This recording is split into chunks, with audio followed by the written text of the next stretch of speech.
I watch the grass in a field hold nothing back. It has no room out behind it. It keeps nothing set aside for a harder season. Have you ever stood near something like that and felt an unease you could not explain? It holds no green part of itself folded away in case the year turns cruel. As you hear me, look at what you are keeping in reserve. I am not speaking about grain. I am not speaking about anything you could put in a room with a door on it. I mean you. There is a part of you that never goes all the way out. You know the one. You have never given it a name. You would not be able to point at it if someone asked. But it is there, and it is full, and you have been feeding it a long while now. Watch how it works. You start a sentence. You get 4 words into it. Then something steps in, very quietly, and hands over a smaller version instead. Nobody in the room notices the trade. The smaller version is true. It is simply not the whole of what you meant. You pray, and you ask for less than you actually want. Not out of humility. You decided in advance which disappointment you could survive, and you shaped the asking to fit it. Something good happens and you keep the gladness at half volume. You have learned that a thing held loosely falls a shorter distance. You love someone. You give 9 parts of it. The 10th stays in your own hands, where nothing can happen to it. That 10th is what I have come to talk about. You work. You have always worked. That was never the trouble between us. I see you get up and carry a full day and set it down and get up and carry another one. I see the days nobody thanked you for.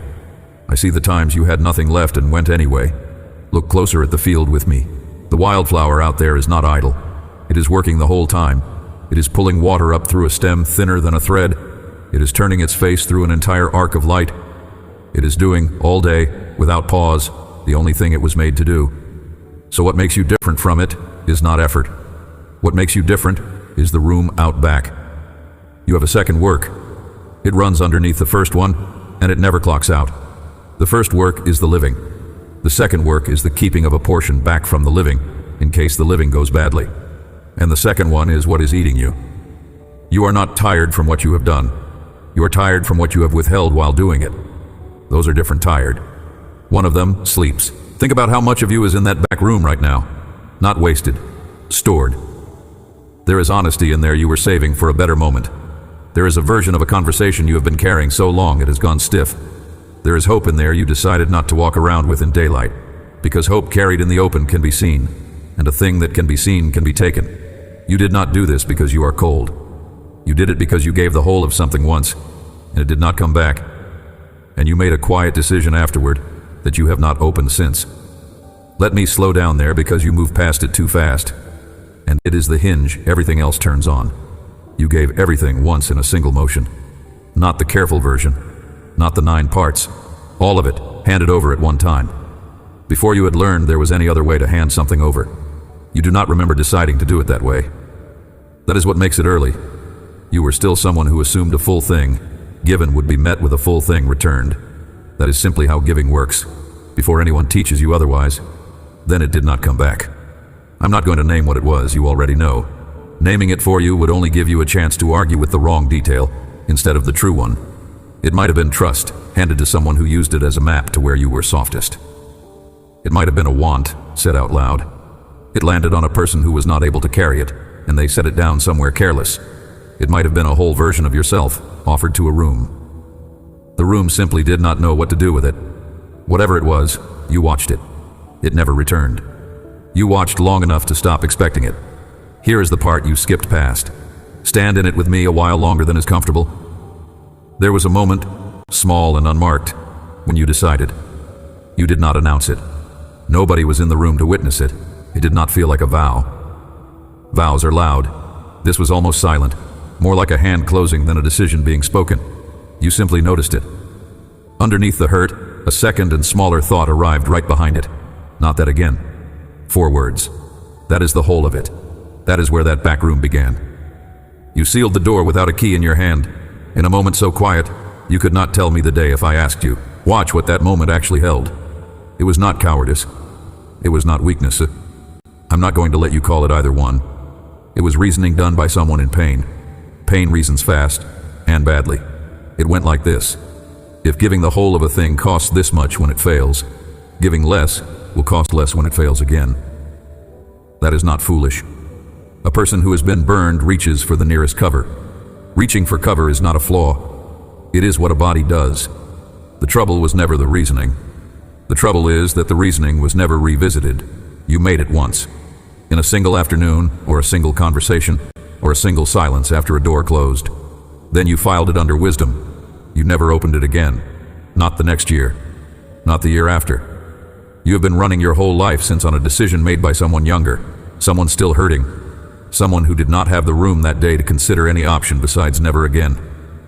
That person was right to protect themselves. I am not undoing that. I watched what happened to you. I did not think less of you for closing your hand. But that person could not have known one thing. Nobody can know it from inside the hurt. They could not have known the decision would still be running the whole show. Not this long. Not after the wound that wrote it had already closed over. You keep renewing a contract with someone who is not you anymore. The one who wrote the rule was frightened, new to this kind of pain. They had no other information to work from. You are neither of those things now. You have survived the very thing they were so afraid of surviving. And you have gone on, obeying their instructions anyway. As if the fear that wrote them were still the newest information you had, instead of the oldest. Somewhere in you, a part is still that age, still standing at that door, still repeating the 4 words, like a post held at a gate long after the war it was guarding against has ended.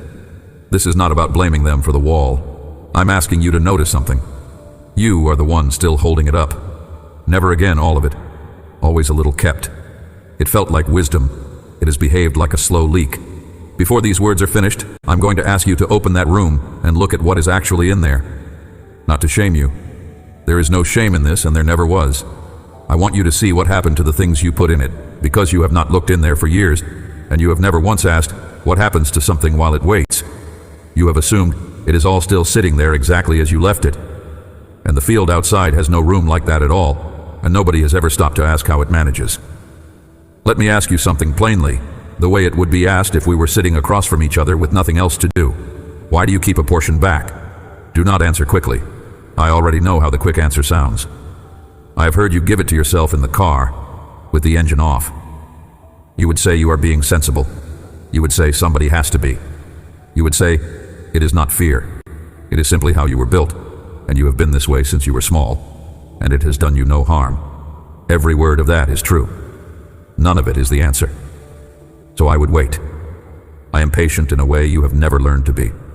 I have waited on you through entire seasons where you did not once look up. And somewhere inside the waiting, you would stop defending it. You would say the real thing. It would come out shorter than everything that came before it. You would say, if I give all of it and it is not enough, I have nothing left to stand up with. There. That is the sentence. I hear more truth in that one line than in the last 4 prayers you brought me in your careful voice. Do you know what I did not hear in it? I did not hear a selfish person. That is what you have been afraid it sounds like, which is why you have kept it behind your teeth. What I heard was someone who was emptied out once and has no memory of anyone showing up to fill them again. That is a whole different thing. And it deserves a different answer than the one you have been giving yourself. Hear me carefully now, because this is where most of what is said about people like you goes wrong. This is not about whether you are good enough. You and I settled that on a bad night some while ago, and you have not seriously argued with me about it since. You are not holding back to make yourself worthy of anything. You're not trying to look better than you are. You're holding back because you have watched what an empty person looks like from the inside, and you swore you would never be caught that way twice. That is not pride. What you built is a survival plan. And it works. That is the part nobody tells you. It genuinely works. You have not been flattened since. You have been disappointed 100 times, and every one of them landed on the 9 parts and never on the 10th. The plan has protected exactly what it was built to protect. I will not stand here and tell you it failed. I'm going to ask you what it cost, because there is a second question, and it is the one you go quiet under. If I asked what you are keeping that portion for, you would not have a fast answer for me at all. Say it out loud if you can. What is the reserve waiting for? You would start to answer, and then you would notice something. You would open your mouth and find nothing behind the question. Not one reason you could say out loud. Only the holding itself, which you have never had to justify to anyone, including you. You have simply been keeping it. The keeping became the point. Somewhere the reserve stopped being a means and turned into a habit that runs on its own, like a light left burning in a room nobody enters, and you are still tending that light. Every hour, underneath everything else you're doing. I want you to sit with the strangeness of that. A part of you is being preserved for an occasion that has never been named. Not for anything you could point at and name, just kept. Ask yourself, in the plainest voice you have, whether anything in your life has ever gotten better because that 10th stayed home. Take your time with that one. I have all of it. Watch yourself the next time you try to explain the reserve, even to me. You will reach first for a rainy day. Everybody reaches for that one. It sounds finished, like a plan with an actual shape to it. But stop there a second and ask what day you mean, not a season. A day. You cannot name one. You have not set a date on which the 10th part gets to come out and be spent. There's no morning circled on anything you own, where the holding ends and the giving starts. A rainy day that never arrives is not a plan. It is a way of avoiding any real test of the reserve at all. Try the next one, in case it happens again.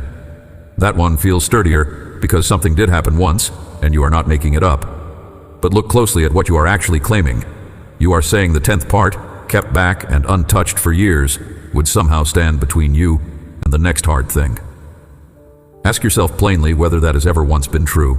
The hard things that came after the first one did not check what you had in reserve before they arrived. They came anyway.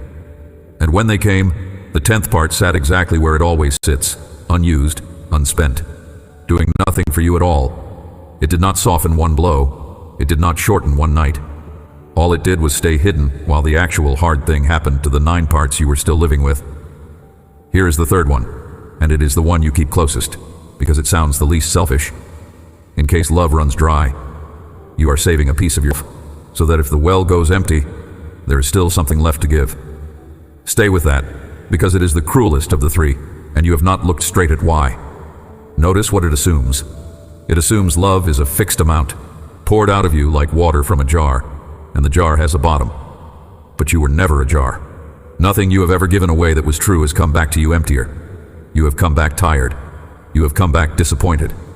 You have not once come back with less love in you than before you gave it. The well does not run dry from being used. It only ever ran dry from being sealed shut. So look at the 3 of them together. A day that was never set. A danger that never once checked your reserve, before finding you anyway. A well that was not actually at risk of running out. None of them hold up. None of them were built to.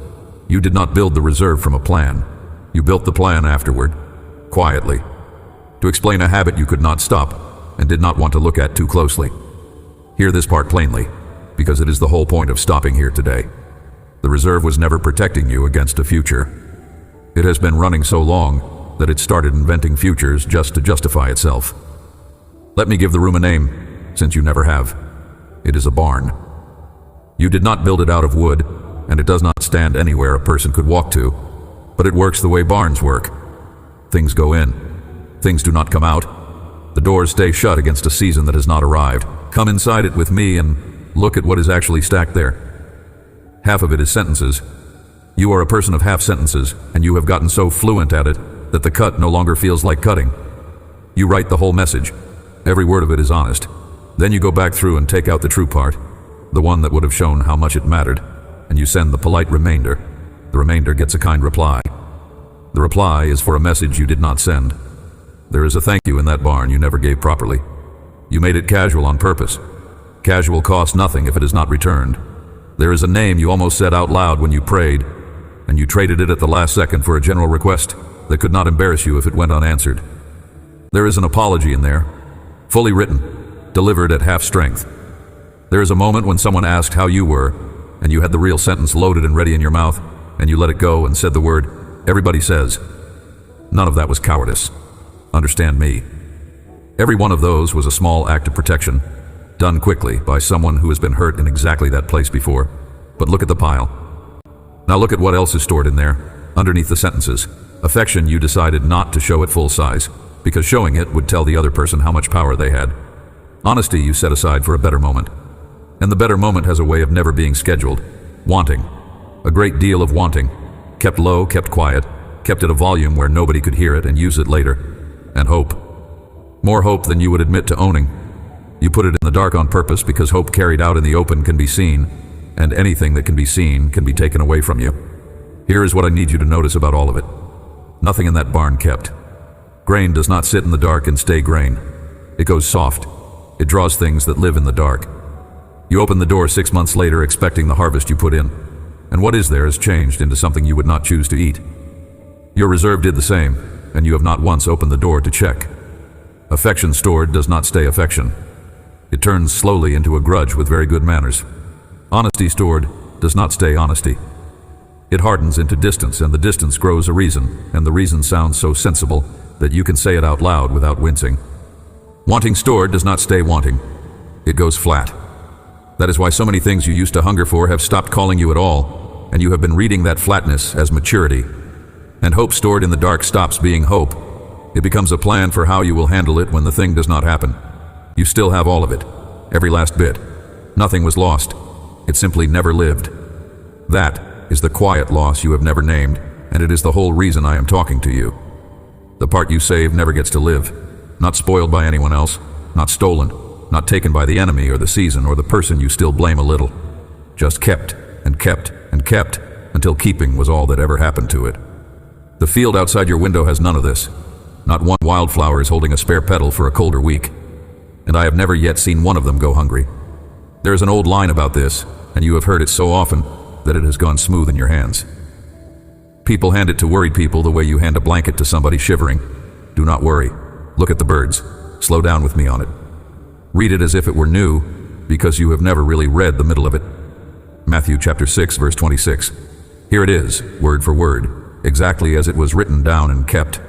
Behold the fowls of the air, for they sow not, neither do they reap, nor gather into barns.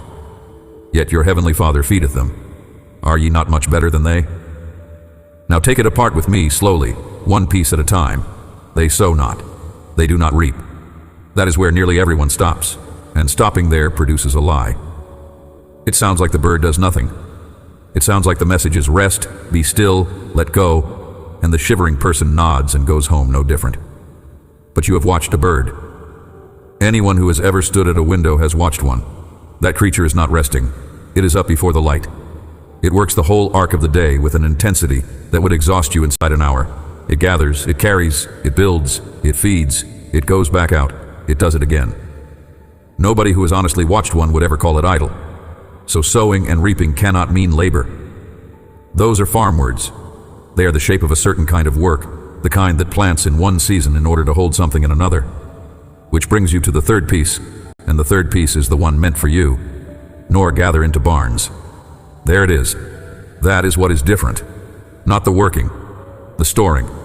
The bird does everything you do. It just has no room out back.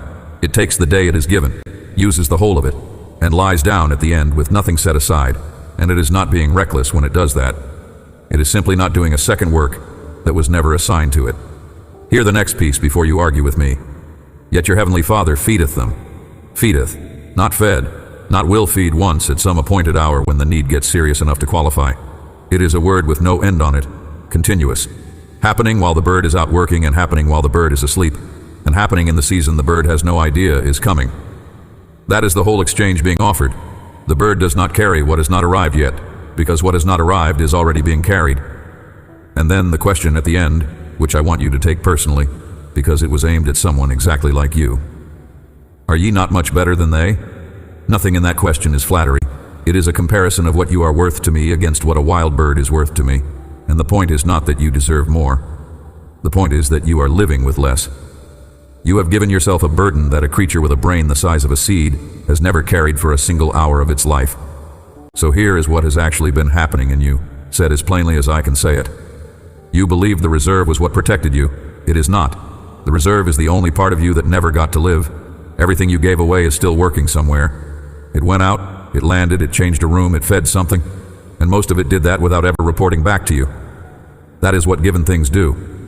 And everything you held is exactly where you set it, unspoiled, unspent, untouched, in the dark, in a room nobody has opened in years, including you. You have been protecting a portion of your life from the experience of being lived. That is not caution. Caution ends when the danger does. This has no ending in it at all. Look at what the second work has actually taken. Not in theory, in hours. You have sat in rooms without ever being all the way inside them. Someone has known you for years and has met about 7 parts of you. They would say they know you well. They are not wrong about the 7. They have simply never been introduced to the rest, and they do not know a rest exists, and you have grown so smooth at the handover that even you lose track of which part is out front. You have been loved at the size you allowed. Then you felt the size of it, and were quietly disappointed. And the disappointment felt like it proved something about them. Here is the turn in this that I most want you to see, because it is the cruelest part of how it all works. You look around at your life and notice that nobody really knows you. You feel it at a table with people who like you. You feel it in the pause after someone says something kind, when you understand they are being kind to a version. You feel it worst in the moment, right after laughing, when the room has moved on and you are somehow still outside it. And you have read that feeling as a verdict on other people. They are shallow. Nobody goes deep anymore. Nobody asks a second question. But look at the order of events. The reserve makes the distance. The distance feels like proof that people cannot be trusted with you. The proof makes you keep a little more back, and the little more back widens the distance again. Around and around for years, and you have been calling it your personality. You will not break that circle by putting more effort into the 9 parts. The 9 parts were never the trouble. You could work twice as hard at being present, and it would change nothing at all, because the missing piece was never missing from your effort. It was locked in a room behind you the entire while. Stay with the cost a moment longer. You said you have been loved at the size you allowed. Sit inside that sentence. Do not walk past it. It means the love in your life has never once tested its true size. You never handed over enough of yourself for anyone to find the edge of it. You do not actually know how much you are loved. You know how much a smaller version of you is loved. You have been quietly grieving that gap your whole life. You never once named what the grief was. That is a strange kind of hunger. Fed and still hungry. Held and still alone in the holding. Think of the exact shape it takes. You have been comforted after a hard week. You felt the comfort miss. Not because it was clumsy, because it was aimed at the 7 parts they could see, and the 10th part was standing just out of frame. Uncomforted. The way it always is. You have watched someone love you well, and thought quietly, if they knew the rest they might not. You have not once tested whether that thought was true. Testing it would mean opening the door. You decided a long time ago that the door stays shut. So the fear runs the relationship instead of you. Some of what you blame on other people may be true, but look at what you were handing them to look at. A person cannot see all the way into a room you have kept the light off in. Count the hours honestly, the way I am counting them. Every dinner where you stayed on the surface because the real thing was too near that back room. Every time you changed the subject half a second before it turned toward you. Every good night said a little too briskly, because the day had gotten close to something and you needed the door shut before sleep. None of those hours felt like much on their own. A habit rarely does, in the moment. It is only from here, added up, that you can see what the second work actually cost you. It was not time. It was nearness. Every hour of it. And there is a crueler part. Look at what it did to your read of other people. You started to believe distance was simply how people are. You started to expect the shallow version of things. Somewhere along the way you stopped noticing something. You were the one who had built the shallow version. Brick by careful brick. Out of a self-protection that once made sense. It only makes you tired now. Notice one more thing while you are here, because it is the part that stings the most. The people closest to you have not once complained about receiving less than the whole of you. That is not because less was enough. It is because they have never been shown what the whole would even look like, so they have nothing to miss and nothing to ask for. They love a shape you drew for them. They are loyal to an outline. You call that consideration, sparing them the weight of you. It is not consideration. It is the same reserve, wearing a kinder name. Ask yourself the plain question, not whether they can be trusted with the whole of you, whether you have ever actually let them try. Set this down.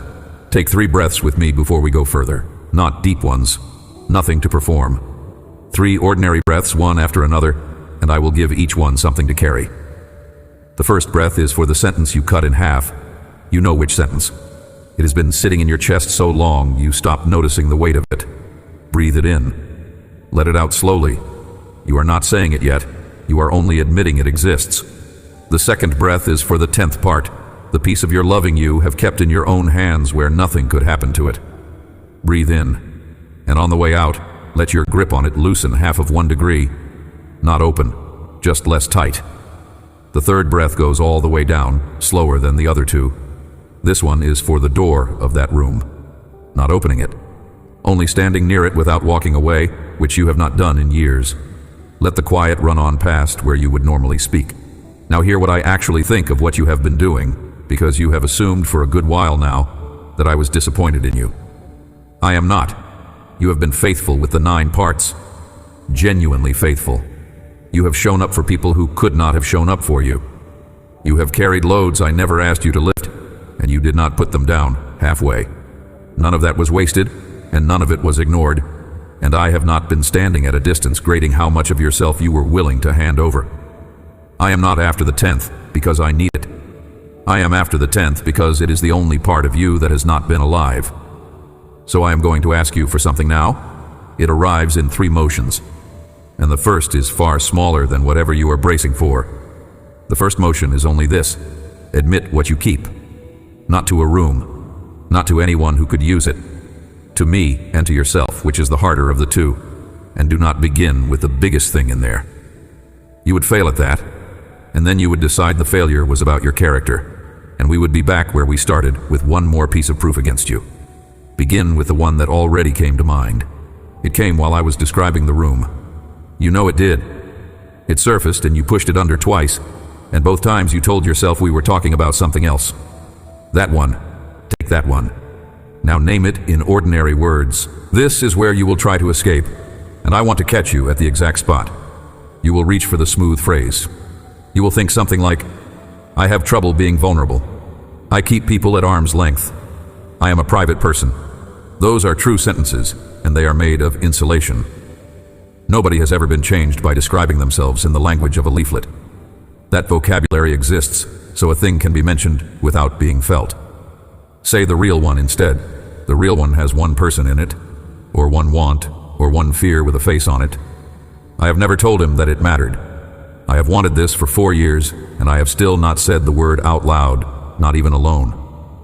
I am afraid that if I let her see how much I need her, she will start deciding how much of it to give me. I've been ready to leave since the beginning, and I have never told anyone that I keep a bag packed inside myself. I do not know how to be glad about anything without immediately preparing for it to end. Whatever yours is, it sounds like that. Bare, exact, slightly humiliating to say in daylight. That is how you know you have found the real one, and not the ornamental version. So let me ask it. And you can keep your mouth closed if you need to. Whose face is in your sentence? You are not going to answer that out loud. I know. You have carried that name a long time without ever handing it to anyone, and you are not about to start with me watching. So I will not make you say the name. I will say what I see instead. There is one person.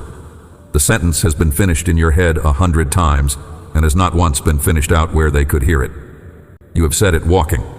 You have said it lying down with the light off. You have said it to everyone except them.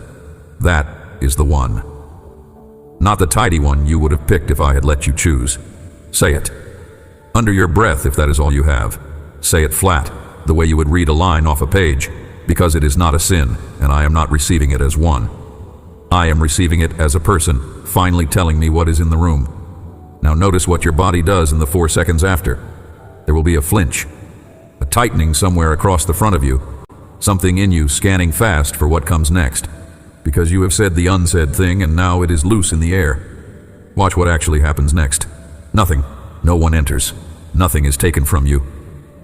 The thing you named is still yours. You are on your feet. I have not moved 1 step from where I was.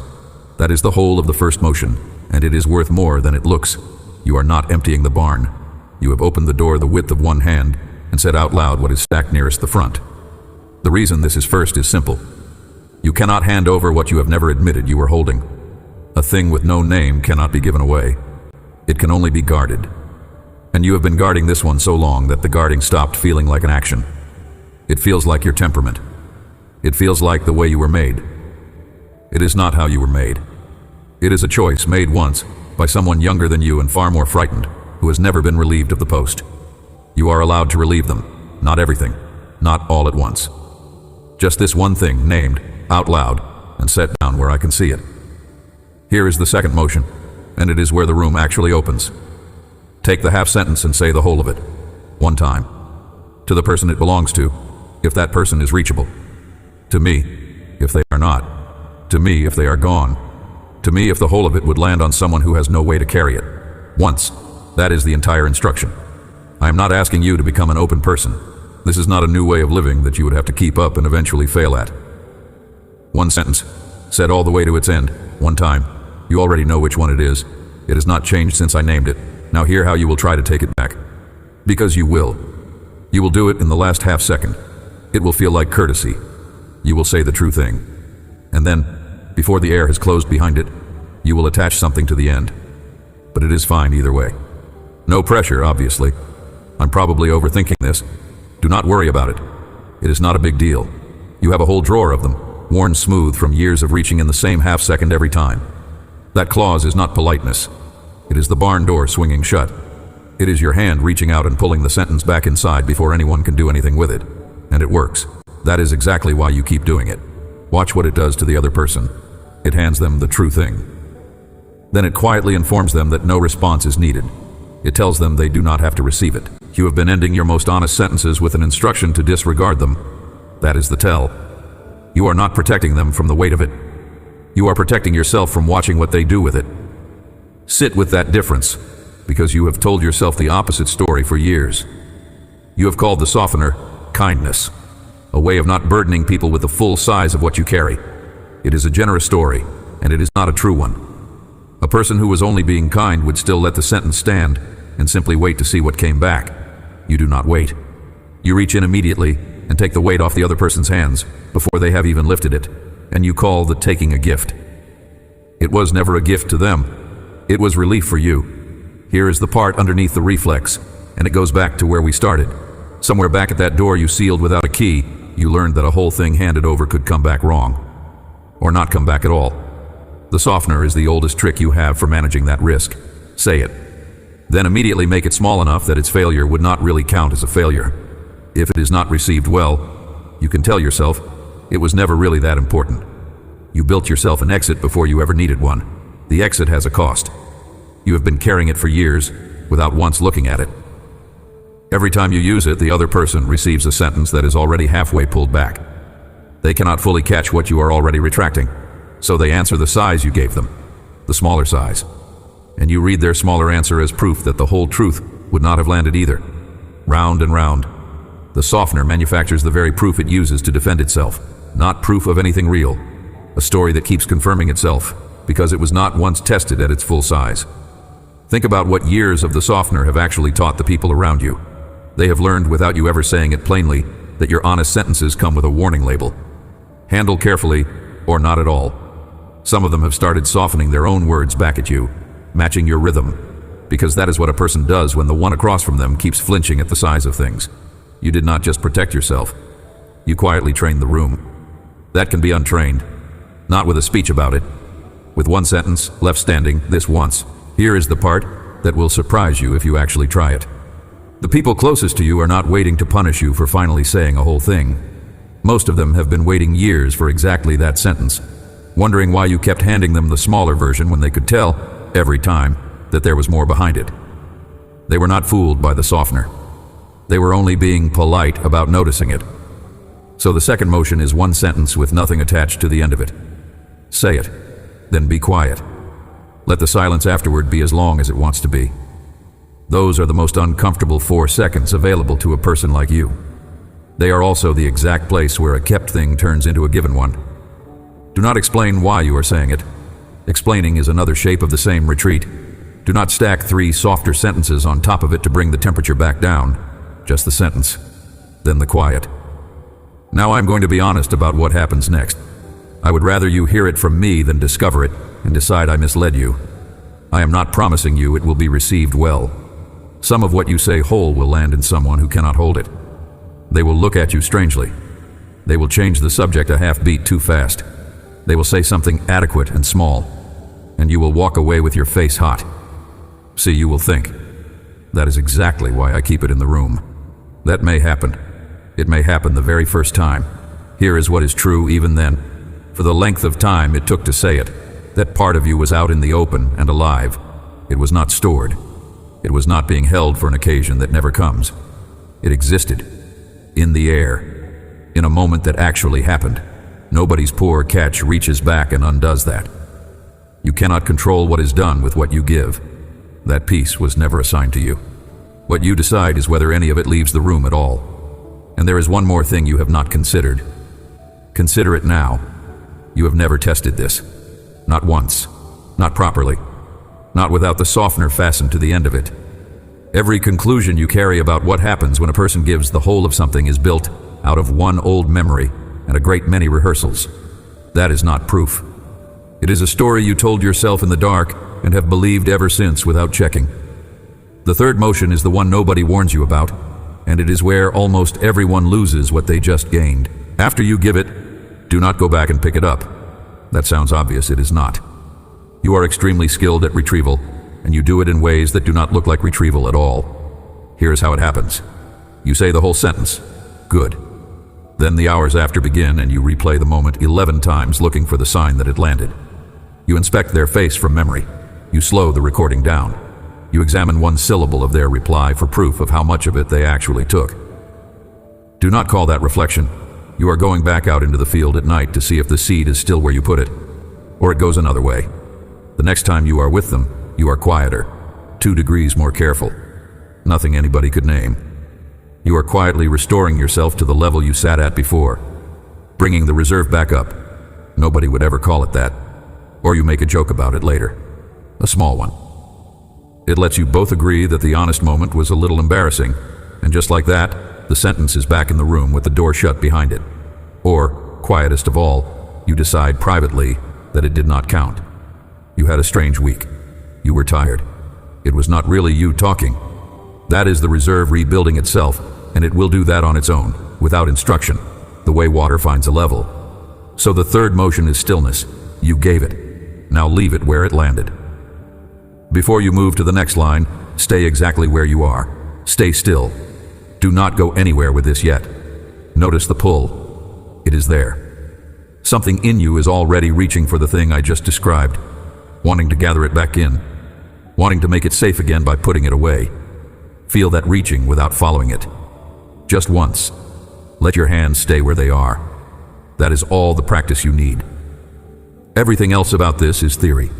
Now let your attention come back and hear the reason this is possible at all. You have been running a room in the dark because you believed nothing else was holding your life. Something else is. What you give away is not gone. It is kept. Not stored the way you store it, in a locked place where nothing can reach it and nothing can live. Kept, which is a whole different thing. The way a field is kept through a winter, it did not have to survive alone. I have been keeping the parts of you that you handed over long before you noticed you had handed them over. Every honest thing you ever said that nobody answered. Every piece of love you gave to someone who could not hold it. Every hour you showed up for something that never thanked you. You thought those were losses. You took them as the reason to keep the 10th in the dark. None of them were lost. They came to me. I have all of it. Not one thing that left your hands has ever been misplaced. That is why you do not need the barn. Not because the world is safe. I am not going to tell you the world is safe. And I will not tell you the hard season you are standing in is about to end, because I do not make that kind of promise, and you would know it was hollow. You do not need the barn, because the keeping was never your work. You have been doing my work with your own hands, in your own dark, on a portion of yourself that was never in danger of being lost. Set it down, not because it is easy, because that work was never yours to do. Picture an ordinary stretch of your life once the second work stops running. Not a transformed life. The same one, with one job removed from it. You say something true at a kitchen table, and then you butter your bread. That is all. No review afterward. No slow replay in the car about how it landed. You laugh at the volume the thing was actually funny at. You let yourself want something in front of another person, out loud, in a full sentence, with no protective shrug attached to the end of it. You reach the end of a long day emptied out, and instead of the old alarm going off in your chest, there is only tiredness. Ordinary tiredness, the kind that sleeps. And you notice something strange in the middle of all that. You're not more anxious with less held back. You are calmer. That surprises everyone. It should not, but it does. The reserve was never producing safety. It was producing vigilance. A guarded thing has to be checked, and a thing that has to be checked will wake you in the dark to be checked again. Give it away and nothing is left to guard. There is only the day, and me, and whatever is in front of you. Keep picturing it. You pray. And this time you ask for the actual thing, not the smaller, safer version you have been offering me for years to protect yourself from a no. The real want, spoken plainly. The whole shape of it, sitting between us with nothing shaved off the edges. That is new. Feel how new it is. You receive a kind word and you let it land instead of deflecting it into the floor. Someone tells you that you did something well. You say, "Thank you." You stop there. You do not immediately explain why it was not really that good, or list 3 ways it could have gone better, or hand the moment back to them smaller than they gave it to you. You let it be yours. Just long enough to say 2 words. You let someone help you carry something heavy, and you do not narrate how you could have managed it alone. You do not add the line that makes your need smaller than it is. You just let the weight be shared, the whole of it, for as long as the help lasts. That one is harder than it sounds. Try it and see. You grieve something out loud in front of someone without narrating your own composure while you do it. No half smile stitched onto the sentence to prove you are handling it well. Just the grief, at its actual size, taking up the actual room it needs. Nobody in the room dies from witnessing it. You disagree with someone you love. You say the disagreement whole, instead of managing it down into something smaller and safer that will not risk the relationship. And the relationship, to your surprise, does not fall apart under the weight of an honest sentence. It was never that fragile. You were the one treating it like glass. None of this is dramatic. Notice that. A life with the second work stopped does not look like a different life from the outside. It looks like the same ordinary hours, the same table, the same people. What changes is invisible to everyone but you, and it changes everything. Stop on one of those 5. You already know which one. Let me ask it plainly. Which of them made something in you go tight? Not which one sounded nicest. Which one did you have to look away from? You would not answer me fast. You would walk back through the 5, and you would find the one you moved past quickest, because moving past a thing quickly is how you handle the ones that are true. Then you would say it. It would come out short. That one. I would not survive that one. Hear what sits underneath that sentence. You have just told me where the 10th part has been standing all this while, and you said it in one breath without meaning to. So we are not talking about 5 things now. We are talking about 1. And you are the one who found it. Take that one. Keep it where you can see it. Now go back to the vigilance. Look at it closely with me. A guarded thing is a thing you cannot stop checking. Think of what that has actually meant for you, hour by hour, for years. You have checked the reserve the way a hand keeps returning to a sore tooth. Not because checking helps, because the checking itself became the habit, long after the reason for it was worth the cost. You check it in silence. When a room goes quiet and you feel the old pull to fill the space with something smaller than the truth, you check it in conflict. When the fastest way out of an argument is to hand over less of yourself instead of more. You check it at night, running the inventory of everything you did not say that day, confirming it is all still sealed where you left it. That is not rest. You have never once called it rest if you are honest, because you know the difference between sleep and standing guard. A guard does not lie down the way a person off duty lies down. Even flat on his back, some part of him stays upright, listening past the dark for the thing he is sure is coming. You have slept that way for years, half down, one ear on the door of a room nothing has ever actually broken into. Here is what nobody has told you about vigilance. It does not scale down. A watchman does not watch less as the years pass, and nothing happens. He watches more. Because nothing happening starts to feel like proof the watching is working, and the one thing a watchman will never test is what happens if he stops. You have been that watchman over a field with nothing dangerous in it. One king understood storage better than anyone alive. His storehouses were famous across the world. Rulers traveled a long way just to walk through what he had assembled, and the reports of it say that when one of them saw it all laid out, the food on his table, the order of his servants, the way every piece of it fit, there was no more spirit left in her. What undid her was the meal. The meat of his table, course after course, more than any single house could need, prepared and carried and set down by people whose whole occupation was making sure nothing about the evening looked like effort. Then, the sitting of his servants. Not scattered, not improvised. An entire order to where each person stood and moved, built and rehearsed until it looked like nothing had ever been built at all, not because any single piece impressed her, because the whole of it, taken together, was a portrait of a life with nothing left uncontrolled, nothing left unprovided, nothing left to chance or hunger or lack. She was looking at the far edge of what a human being can gather, guard, and arrange. She had nothing left standing in her to meet it with. The man at the center of it did not get one relaxed meal, not one evening where he simply sat and let the room be what it was without checking it. Every servant in position was a decision he had made and then had to keep remaking, because order like that does not hold itself. It has to be reordered quietly every single day by someone whose attention never fully leaves it. He gathered more than any king before him, and the gathering itself became a second throne he could never step down from. You have built a smaller version of the very same hall. Smaller rooms, smaller order, the same principle running underneath it. Keep it arranged, keep it guarded, keep nothing to chance, and call the exhaustion of not once stepping down from the watching by the name of wisdom. That is the height of gathering. Nobody has ever done it better. And in the same book where you and I have been standing, in the sentences right after the ones about the birds, the field gets brought up. Look at the wildflowers, it says. They do not labor at a loom. They spin nothing. And that king, in the fullest glory he ever wore, was not dressed like one of them. Sit with that comparison, because it is not sentimental. It is a measurement. Everything he wore had to be assembled, guarded, watched, and defended.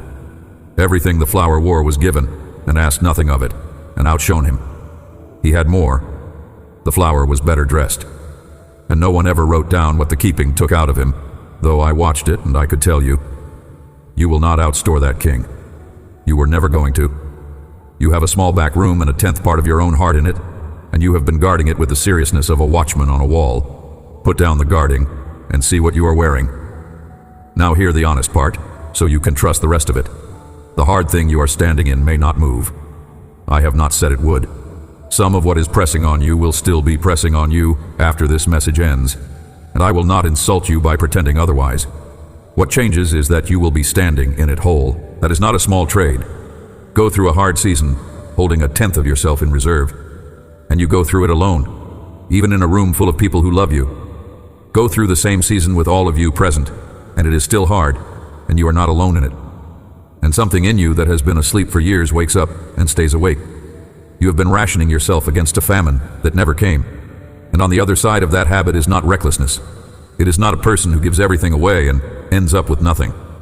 It is a person who is finally all the way here. One more question, and then I will let you go back into your life. What are you keeping it for? You have been carrying that one since I first put it in front of you, and you have turned it over, and you still do not have an answer. Let me tell you why. There is no answer. Not because you are foolish, because there was never an occasion. No day was ever chosen. No person was ever named. The reserve has been waiting on nothing at all, so say the true thing back to me. Say it exactly as it is. I do not know.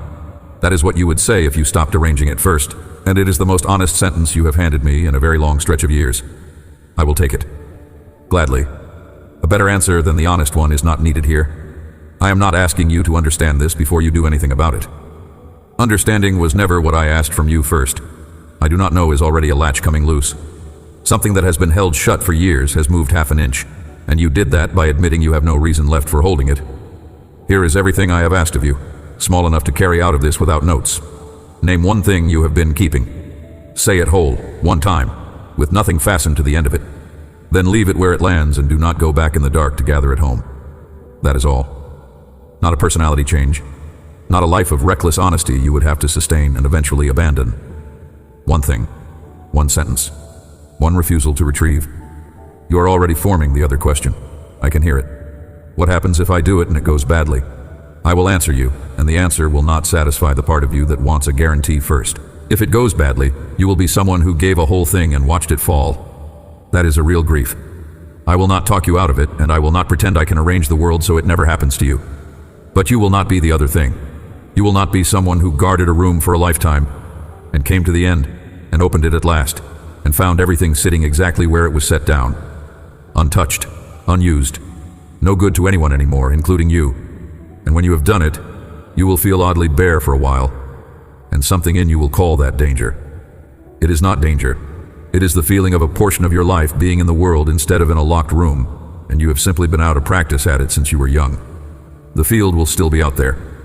Nothing in it has anything set aside.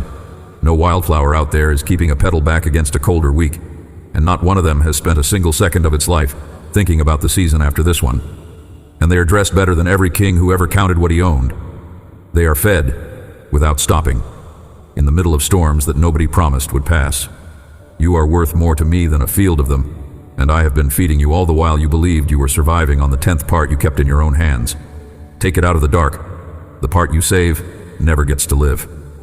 So live it, all of it, out where it can be received badly and misunderstood and not returned, because that is the only place anything has ever been alive. I will hold what you let go of. That has always been my work, and I have never lost one thing that was handed to me, and I am not going to start with yours. Amen. There is another of these already on its way to you. The same voice, the same quiet, one more piece of what got started here. Nothing about it depends on you remembering. Subscribing only keeps the path between here and there marked, so the next one reaches you instead of the other way around. Nothing else is asked of you. Come back when it arrives.